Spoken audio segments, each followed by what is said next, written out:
What is going on? I'm super excited to be here live with all of you. Got something pretty interesting today that I've been working on a little bit, kind of in the background, and should be pretty fun. So what we're going to talk about is how to stop creating content every single day and how to turn a video that already exists into 15 plus pieces of content. I mean, you could, in theory, create 50 pieces of content from one piece as long as it's long enough. But anyway, going to kind of walk you through how I've done that and how big guys like, GaryVee and all of those guys are doing it, and how you can do it too. So first off, I want to show, I also put in a little poll somewhere. I'm not sure if it's actually showing up. I created it and hit save. I don't know if it showed up anywhere in the comments. I'm kind of new to some of the Facebook Live tech stuff. But anyway, there should be a poll somewhere asking if you're already creating long form content like YouTube videos or podcasts. You have maybe an online course where you have tons of hours of videos or whatever, or even live videos like this. Like if you have the recording of these, you can take little snippets of that and make micro content out of it.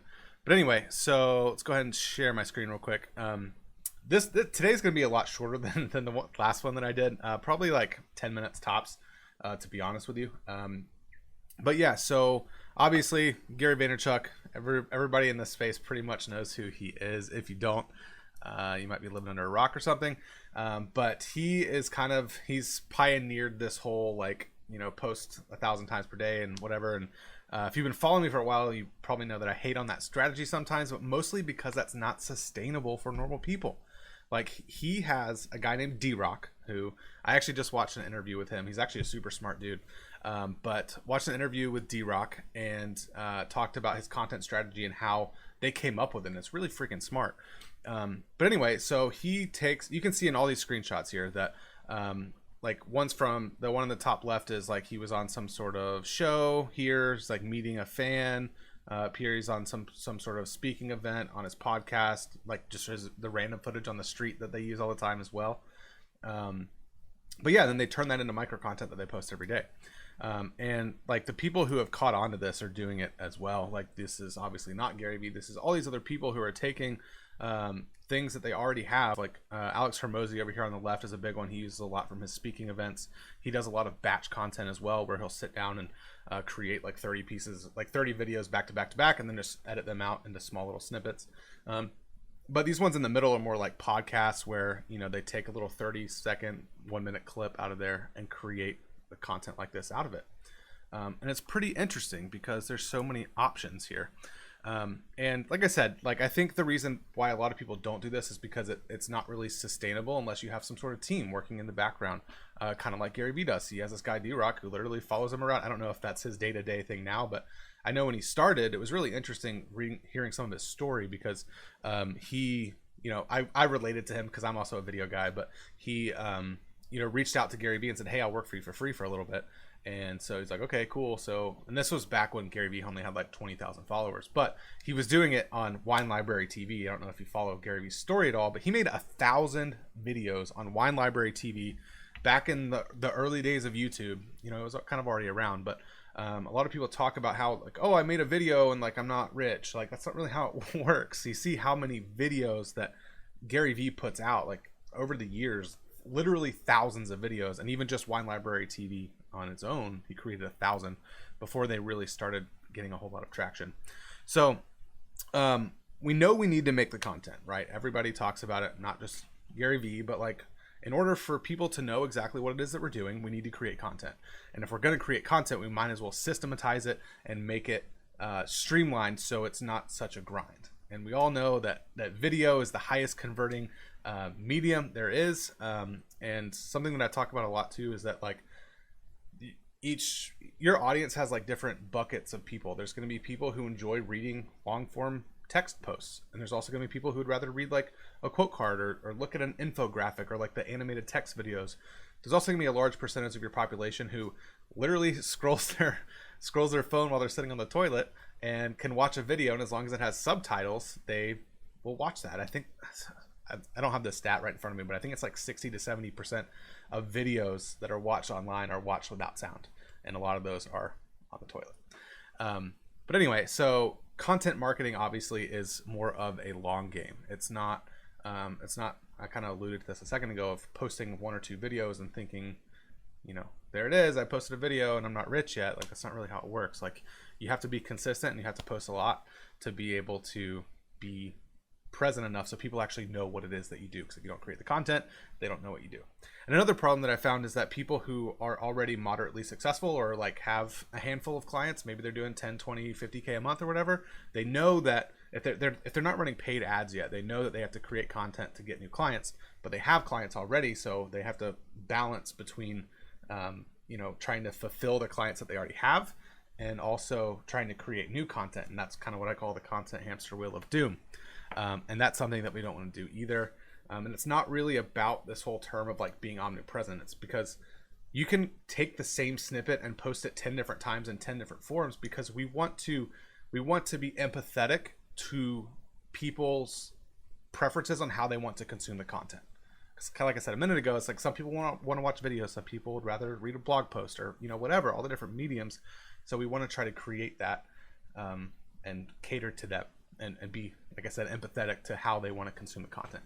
So and D-Rock actually gave a pretty good example of this in that interview that I watched. I'll drop a link to it in the comments. It was actually really good, really insightful. But he talked about how he literally works for GaryVee, helps produce all of their content, and even he doesn't see every single thing that GaryVee posts, because they have teams and everything now. But I think the big point there is that no one is going to see every single little thing that you post, and if they do, then they're a raving fan, and you want them to watch all your stuff anyway. But anyway, so, and also, like, I'm not telling you to like go and abandon everything else that you're doing. This is just another tool in the toolbox that you can use to free up a ton of time instead of trying to create a new video every single day. So let's see here. And if you aren't repurposing content, especially YouTube videos and podcasts, like, it takes so much time and effort to produce these long form pieces of content that it doesn't really make sense. And especially when you're saying similar things that you say anyways, like me, I feel kind of repetitive saying the same thing over and over again, but chances are most of you here or who read my posts or things like that you're not going to see every single piece of content that I put out there. So it's about being consistent in your messaging and being present, like being visible. So I just kind of wanted to share with you guys what I just did with Gina. I think she is in the comments here. So let me share my screen real quick. Go back to this slide. So this is what I did for her. And let me take my face out of there for a second, just so you can kind of see everything. We had an original video that was about 16 minutes long. This is part of a video series that she created.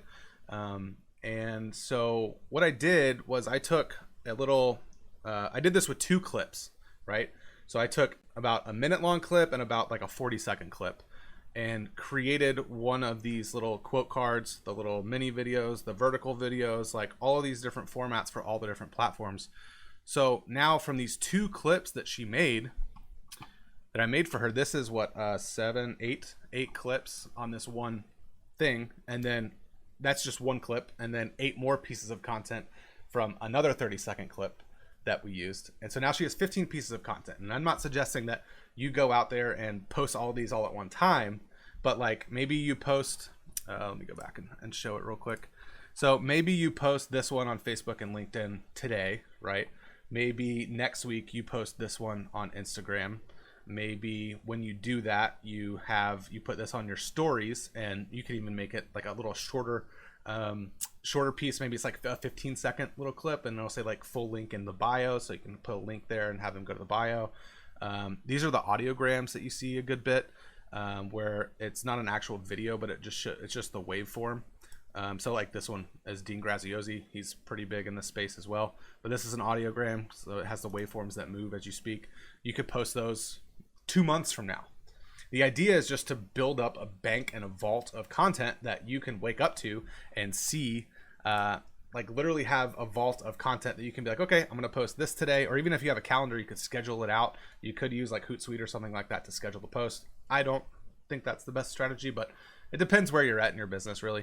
But anyway, the point is to have that vault of content that you can always go to and be like, all right, I'm going to post this today, and then go actually spend time with your clients and doing things that you need to be doing.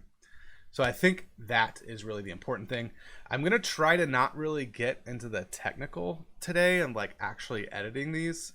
I do have a section of that in the mini course in my group. So if you go to the guide section in my group and go to the mini course that's how to plan, shoot, and edit videos like a pro, the edit section is literally shows you how to make one of these square videos with the text on the top, with the subtitles. Actually, since then, Adobe Premiere Pro, which is the software that I use, has a new subtitles feature, so it'll actually generate them for you, and then you can also edit the way that they look. That's how I created all of these, and then just copied and pasted all of them to the different videos. But I think something that's important here is that for somebody who doesn't edit videos frequently or know necessarily how to do this, it's going to take a lot of time. For me, once I had all the templates made, I was able to take one of these clips and repurpose it into these 8 different pieces in about an hour. So if you think about the power of that, like you could essentially have like a virtual D-Rock almost, right? Where like you send somebody like me or an editor, whoever it may be, send them one of your 10-minute long YouTube videos, your hour-long podcast, your a course video, whatever the case may be, and send that to them, and they're going to take it up, find the little 30-second gold nuggets out of there, create something like this, and then so that way you have that vault of content that I talked about. So like I said, I don't want to get too far into the technical of it. If like maybe put a comment or something in here, say hashtag technical or something. If you want me to walk you through how to do it real quick, put that in there, and then I'll hang out after the video's done and do that with you. I'll show it to you real quick. It'll only take like 5 or 10 minutes. If that's something that you want, then post that in the comments, and then I'll hang out for a little bit. But for the meat of the video, I kind of want to stand away from the technical stuff, and maybe I'll make a separate video about that. But like I said, in the guide section in my group, it kind of walks you through exactly that. Juan wants to see it. You're a video editor. You don't need to see all that. But yeah, so yeah, I think this is pretty cool. Why not make a separate video? That's a great idea. Like I said, I might do that as well. But also, guide section in the group, mini course. It's like I literally walk you through how to make one of these square videos like this with the text, the progress bar that animates across the screen with the subtitles and things like that. So the material is there for sure. And also, the actual technical editing stuff isn't necessarily rocket science. You can go to YouTube and and search for editing tutorials. But yeah, if there's enough demand for it, obviously, yeah, I'll certainly make it. So yeah, I guess that's pretty much it. And I've had several people reach out to me for this. Like I said, I did work with Gina here, who has some nice things to say about me in the comments. That's very nice of you. But yeah, so like I said, I've had a couple people reach out to me about this, and if you think this might be helpful for you, like I'm thinking about putting together some sort of content repurposing offer. And if you're thinking like, oh my God, he's selling something, like, okay, whatever, I'm a human too, got bills to pay, I got a kid and a wife. So, and obviously this takes time, but, you know, I think this is solving a huge problem for a lot of people who are kind of at that higher level where they have a ton of content, they struggle, you know, creating content every single day. And like, I don't know, I'd probably be willing to do like a stupid discount for like 3 people. If anybody wants that, just send me a DM or whatever. But yeah, so if that's something that you're interested in, send me a DM and we will go from there. Hey, this is non-live me. I recorded this later after the replay because I just kind of rambled on a little bit. I actually did go into editing. If you want that editing tutorial in my Facebook group, in the guide section, there's a free mini course there. It's the very first section of the guide. You can't miss it. And that will take you right to it. Or you can go to kevindubose.com/mini course, MINI-course, and that will take you to the link to log in as well. But aside from that, if you're still watching now, you're at least a little bit interested how we can repurpose some of the content that you already have, or if you need help creating the content to begin with and then multiply that out. Like literally if you have 5 or 10 YouTube videos or something, we could probably repurpose that into an entire year's worth of content. So you don't have to write anything new for the rest of the year. That'd be pretty cool. So if you're open to that, seriously, it's just a conversation, no hard pitch or anything. Like I just want to see if I can actually help. Go to kevindubose.com/15, as in 15-minute meeting. There'll be a link below this video as well. But if that's something you're open to, I'd be super happy to talk to you about it, and I will see you there.